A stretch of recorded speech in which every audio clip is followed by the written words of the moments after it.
So here's my portable camper wash machine.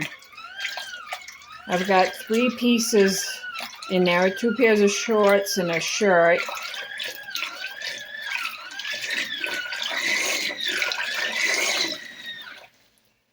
Okay, so it goes 30 seconds one way, 30 seconds the other way, and it washes for 30 minutes, and then when it's done, it stops.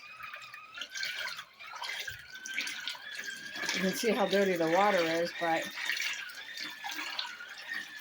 I had David put this little spout on. We decided to put it in a tote instead of a bucket, just to have a little bit more room.